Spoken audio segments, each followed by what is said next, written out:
মানুষের মস্তিষ্কের বৃহত্তম অংশ সেরিব্রাম দুটি সেরিব্রাল গোলার্ধ নিয়ে গঠিত।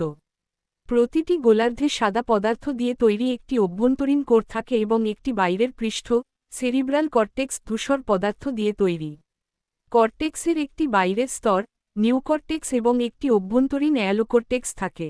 নিউকর্টেক্স 6টি নিউরোনাল স্তর দিয়ে তৈরি, যখন অ্যালোকর্টেক্সে 3 বা 4টি থাকে। প্রতিটি গোলার্ধ 4টি লোবে বিভক্ত: ফ্রন্টাল, প্যারিটাল, টেম্পোরাল এবং অক্সিপিটাল লোব। ফ্রন্টাল লোব আত্মনিয়ন্ত্রণ, পরিকল্পনা, যুক্তি এবং বিমূর্ত চিন্তাভাবনা সহ নির্বাহী ফাংশনের সাথে যুক্ত, যখন অক্সিপিটাল লোব দৃষ্টির জন্য নিবেদিত। প্রতিটি লোবের মধ্যে কর্টিকাল অঞ্চলগুলি নির্দিষ্ট ফাংশনের সাথে যুক্ত, যেমন সংবেদনশীল, মোটর এবং সংযোগ অঞ্চল। যদিও বাম এবং ডান গোলার্ধগুলি আকার এবং কার্যকারিতায় ব্যাপকভাবে একই রকম, কিছু ফাংশন এক দিকের সাথে যুক্ত, যেমন বামে ভাষা এবং ডানদিকে দৃষ্টি স্থানিক ক্ষমতা। গোলার্ধগুলি কমিশুরাল স্নায়ুনালী দ্বারা সংযুক্ত, যার মধ্যে বৃহত্তম হল কর্পাস ক্যালোসাম। মস্তিষ্কের কাণ্ড মস্তিষ্কের কাণ্ডের সাথে সংযুক্ত থাকে। মস্তিষ্কের কাণ্ডে মধ্যমস্তিষ্ক, পোন্স এবং মেডুলা অবলঙ্গাটা থাকে।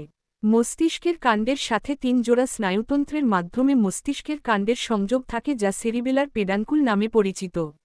মস্তিষ্কের কাণ্ডের ভিতরে ভেন্ট্রিকুলার সিস্টেম থাকে, যা 4টি আন্তঃসংযুক্ত ভেন্ট্রিকল নিয়ে গঠিত, যেখানে সেরিব্রোস্পাইনাল তরল উৎপন্ন এবং সঞ্চালিত হয়। মস্তিষ্কের কর্টেক্সের নিচে থ্যালামাস, এপিথ্যালামাস, পাইনাল গ্রন্থি, হাইপোথ্যালামাস, পিটুইটারি গ্রন্থি এবং সাবোথ্যালামাস সহ বেশ কয়েকটি কাঠামো রয়েছে। অ্যামিগডালি এবং হিপ্পোক্যাম্পি সহ লিম্বিক কাঠামো, ক্লাউস্ট্রাম, বেসাল গ্যাংলিয়ার বিভিন্ন নিউক্লিয়াস, বেসাল ফোরব্রেন স্ট্রাকচার এবং 3টি সার্কামভেন্ট্রিকুলার অঙ্গ। মধ্যমস্তকে নেই এমন মস্তিষ্কের কাঠামো জোড়ায় জোড়ায় বিদ্যমান, উদাহরণস্বরূপ 2টি হিপ্পোক্যাম্পি এবং 2টি অ্যামিগডালি রয়েছে। মস্তিষ্কের কোষগুলির মধ্যে রয়েছে নিউরন এবং সহায়ক গ্লিয়াল কোষ। মস্তিষ্কে 86 বিলিয়নেরও বেশি নিউরন রয়েছে এবং কমবেশি সমান সংখ্যক অন্যান্য কোষ রয়েছে। নিউরনের আন্তঃসংযোগ এবং স্নায়ু আবেগের প্রতিক্রিয়ায় নিউরোট্রান্সমিটারের মুক্তির মাধ্যমে মস্তিষ্কের কার্যকলাপ সম্ভব হয়। নিউরনগুলি নিউরাল পথ, নিউরাল সার্কিট এবং বিস্তৃত নেটওয়ার্ক সিস্টেম গঠনের জন্য সংযুক্ত হয়। পুরো সার্কিটটি নিউরোট্রান্সমিশন প্রক্রিয়া দ্বারা পরিচালিত হয়। মস্তিষ্ক মাথার খুলি দ্বারা সুরক্ষিত থাকে, সেরিব্রোস্পাইনাল ফ্লুইডে ঝুলে থাকে এবং রক্ত মস্তিষ্কের বাধা দ্বারা রক্তপ্রবাহ থেকে বিচ্ছিন্ন থাকে। তবে মস্তিষ্ক এখনও ক্ষতি, রোগ এবং সংক্রমণের জন্য সংবেদনশীল। আঘাতজনিত কারণে বা স্ট্রোক নামে পরিচিত রক্ত সরবরাহের ক্ষতির কারণে ক্ষতি হতে পারে।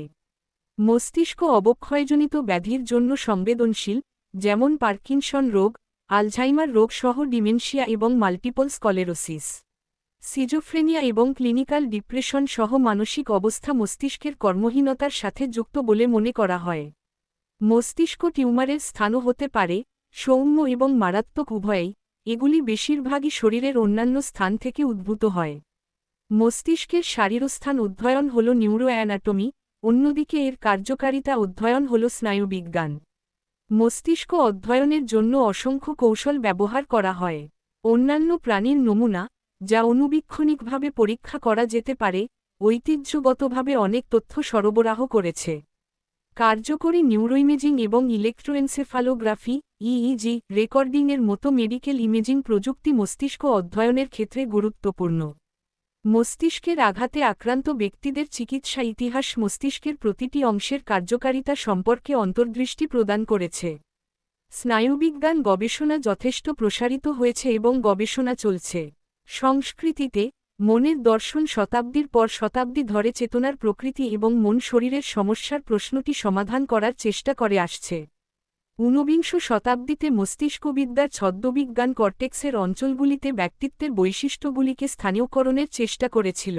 বিজ্ঞান কল্পকাহিনীতে, মস্তিষ্ক প্রতিস্থাপনের কল্পনা করা হয় 1942 সালের ডোনোভানের মস্তিষ্কের মতো গল্পে। এরকম আরও ভিডিও পেতে চ্যানেলটি সাবস্ক্রাইব এবং লাইক, কমেন্ট, শেয়ার করে পাশে থাকুন।